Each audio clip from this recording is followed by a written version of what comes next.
Assalamualaikum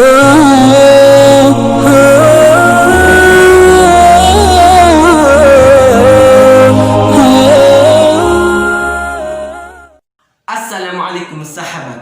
Seperti biasanya kita akan menyimak kajian agama tentang apakah keturunan Nabi pasti masuk surga. Hal ini akan dijelaskan oleh Habib Hasan bin Ismail Al-Muhdar. Dan bagi kalian yang ingin request video, kalian bisa komen di kolom komentar di bawah ini dan juga bisa DM ke akun IG saya. Sudah saya sediakan linknya di deskripsi. Bagaimana penjelasan dari beliau? Mari kita simak bersama-sama. Untuk cucu Nabi, ada yang mengatakan selama nasabnya itu benar, maka insya Allah dia tidak akan meninggal kecuali husnul khatimah. Ya Habibi ya Muhammad. Apakah keturunan orang yang soleh ataupun misalkan ahlul bait itu dijamin masuk surga, Ustaz? Dan bagaimana nasihat antum ya Habib untuk di antara kita yang kebetulan nasabnya baik ya Habib? Nikmat nasab, nikmat bersambung kepada orang-orang saleh, baik itu ulama, aulia, apalagi ahlul bait Nabi sallallahu alaihi wasallam. Ini nikmat yang sangat wajib untuk kita syukuri.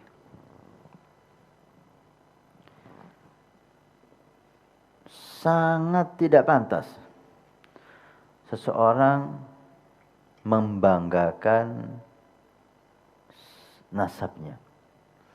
Habib Ali Jufri, mata'anallah bituli hayati maka marutu fal afiyah, beliau mengatakan, bangga dengan ilmu sangat jelek.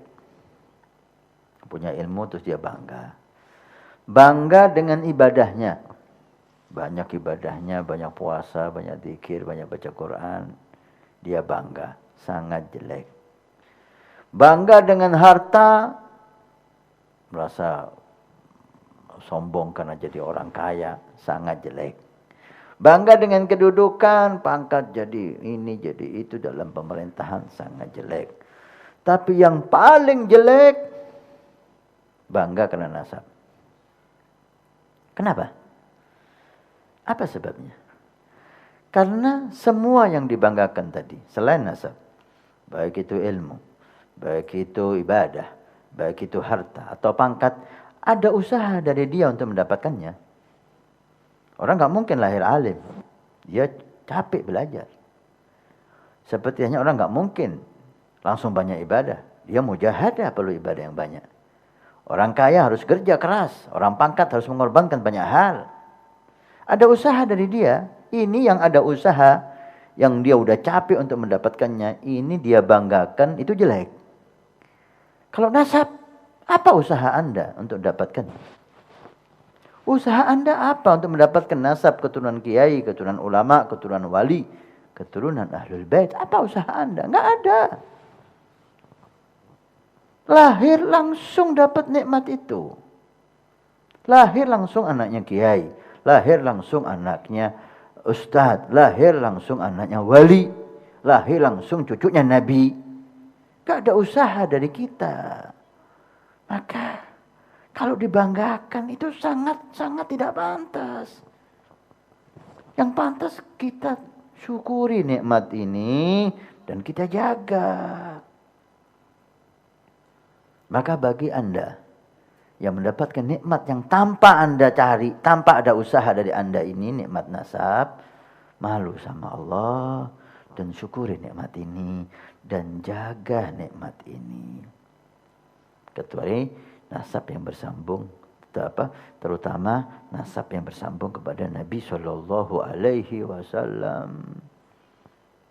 Tidak ada yang bisa mendapatkannya kecuali murni pemberian Allah, mahdul ata. Murni pemberian Allah. Gak bisa dibeli. Anda jadi orang kaya sedunia mau beli nasab bersambung sama Nabi, gak bisa. Harta gak bisa membeli nasab. Nasab terlalu mahal. Anda jadi orang paling alim di dunia, Anda diangkat menjadi ahlul bait dan Anda bukan ahlul bait, nggak bisa. Ilmu nggak bisa memberi nasab. Nasab lebih mulia dari semua itu. Maka syukuri nikmat ini dan jaga. Dengan apa kita menjaga? Nabi itu sebagai suri tauladan umat. Laqad kana lakum fi Rasulillahi uswatun hasanah. Maka Anda yang bersambung nasabnya kepada Nabi, jadilah Anda uswah. Ini nasihat untuk saya dan untuk orang yang bersambung kepada ahlul bait. Hendaknya kita menjadi uswah sebisa mungkin, semaksimal mungkin. Bukan berarti kita harus bersih dari dosa. Sering saya katakan, yang maksum cucu Nabi itu bukan Nabi. Habaib itu bukan Nabi. Habaib itu cucu Nabi. Artinya apa kalimat ini? Yang nggak mungkin salah itu hanya Nabi. Selain Nabi, cucu Nabi itu bisa salah seperti halnya yang lain. Tapi untuk orang lain yang bukan ahlul bait melihat habaib yang salah, itu jangan dicaci. Seperti hanya Anda salah, Habib pun bisa salah karena dia bukan Nabi. Dia cucu Nabi yang bisa diganggu syaitan, yang bisa diganggu dikuasai nafsu.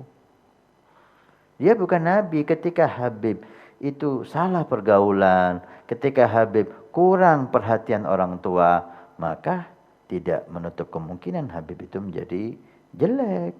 Habib itu jadi bodoh, Habib itu jadi maksiat. Karena dia bukan Nabi yang terjaga dari semua itu. Nah, tugas kita yang bukan ahlul bait tetap wajib cinta. Tetap wajib ada mahabbah dan ta'zim. Bukan karena ibadah si Habib, tapi karena keturunan nasab si Habib itu yang bersambung kepada Nabi. Dengan berusaha untuk menasihati, jangan dibiarkan. Kadang-kadang kita ini menemukan dua golongan yang salah kaprah. Ada yang cintanya kepada habaib membuat mereka itu membiarkan Habib itu bersalah. Jangan, itu Habib. Jangan, itu cucu Nabi. Biarkan maksiat, biarkan berbuat salah. Oh, itu salah. Berarti cinta Anda kepada habaib, cinta yang salah. Apakah Anda biarkan anak Anda bodoh? Apakah Anda biarkan ketika anak Anda enggak sholat?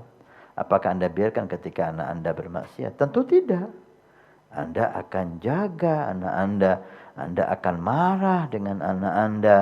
Karena itu bentuk cinta. Anda enggak mau anak Anda jelek. Demikian juga ketika kita melihat habaib yang salah. Selamatkan dia. Ini sebagai bentuk cinta kita kepada Nabi. Nabi sedih melihat umatnya maksiat. Tapi Nabi lebih sedih ketika lihat cucunya maksiat. Selamatkan dengan cinta Anda. Ada yang golongan yang sudah ada bibit kebencian kepada ahlul bait, kepada habaib. Oh, ini ketika menemukan Habib yang salah, seakan-akan dia menemukan rezeki yang besar. Dia langsung tampil mencaci, dia langsung tampil menghujat. Seperti dia mendapat hadiah yang besar. Ini bahaya sekali. Bahaya sekali. Kalau menurut saya, hujatan, cacian, itu masih enggak seberapa. Yang berbahaya, kebencian di hatinya kepada cucu Nabi.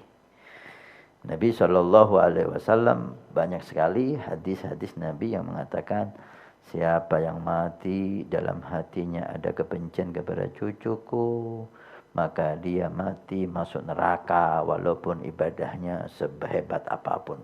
Dalam riwayat, walaupun mati di dalam Ka'bah. Hati-hati. Kebencian kepada habaib membuat seseorang su'ul khatimah. Ya. Jadilah orang yang tengah.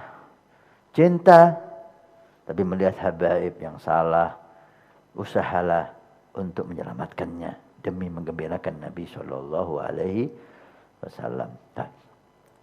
Untuk jaminan masuk surga, ulama khilaf.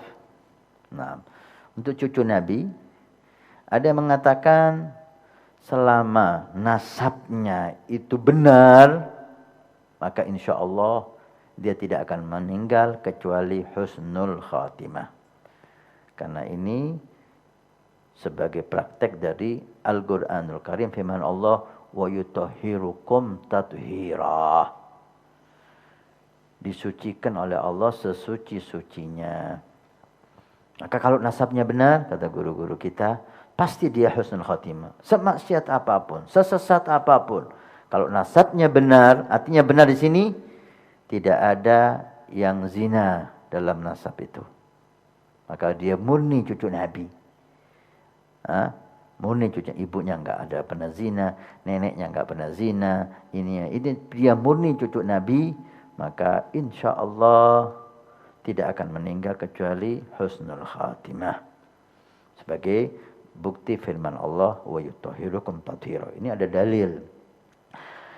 Ada yang mengatakan Allahu a'lam. Ini hak Allah. Dia dimasukkan surga atau dimasukkan neraka, ini hak Allah. Karena jaminan cucuku pasti masuk surga itu enggak kita dengar dari Nabi. Hanya kita lihat dari makna-makna hadis yang lain dan kalam-kalam ulama. Kalau mengaca kepada Imam Ali Zainal Abidin, cucu Nabi Ali Zainal Abidin bin Husain bin Ali bin Abi Thalib bin Fatimah binti Rasulullah sallallahu alaihi wasallam, ketika beliau menangis di Ka'bah, ada yang menegur, ya sibta Rasulullah, wahai cucu Nabi, ada apa tangisan ini? Anda cucu Nabi, surga insyaallah, selamat insyaallah. Kata Imam Ali sambil menangis, innallaha khalaqal jannah liman ata. Allah itu menciptakan surga bagi yang taat. Walau abdan habasyian, walaupun orang budak dari Ethiopia, dia taat masuk surga. Wa innallaha khalaqanna liman asah. Allah ciptakan neraka bagi yang maksiat. Walau sayyidan Quraisyan, walaupun sayyid, tokoh dari Quraisy. Sufal akhlak. Bukan walau ahlul bait. Walau bukan beliau mengatakan walaupun cucu Nabi, enggak. Beliau mengatakan Quraisy. Walau abdan, walau sayyidan Quraisyan. Karena Quraisy secara umum ahlul bait masuk Quraisy, dan yang bukan ahlul bait juga masuk dalam Quraisy. Ya. Ini ada yang mengatakan ini bentuk tawadhu beliau.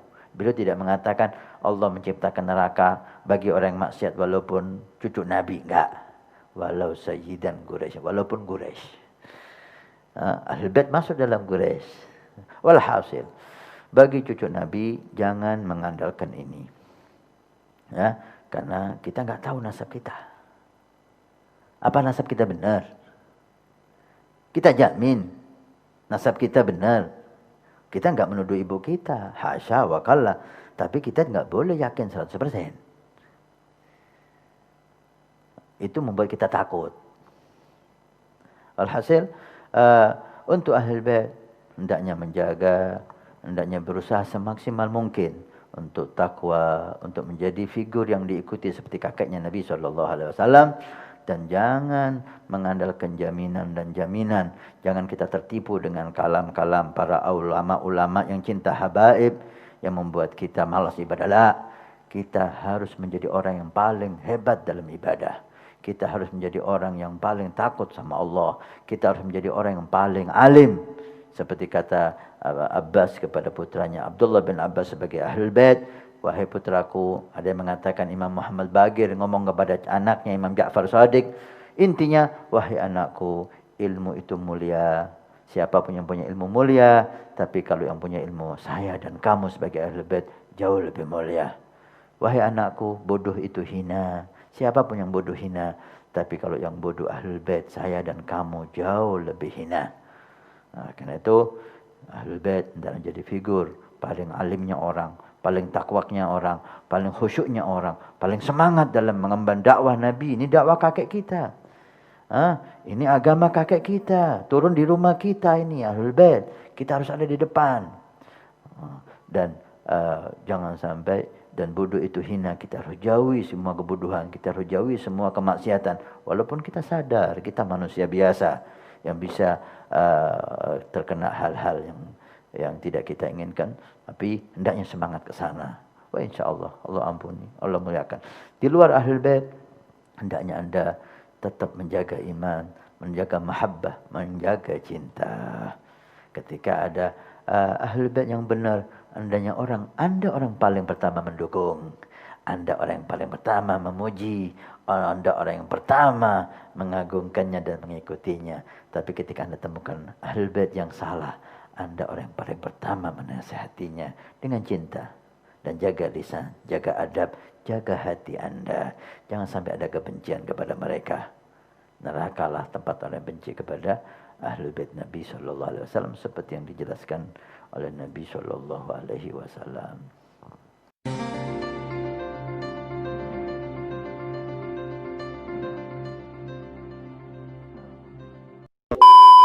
Sekian sahabat, semoga ilmu ini menjadi ilmu yang bermanfaat. Wallahul muwaffiq ila aqwamit thariq. Wassalamualaikum warahmatullahi wabarakatuh.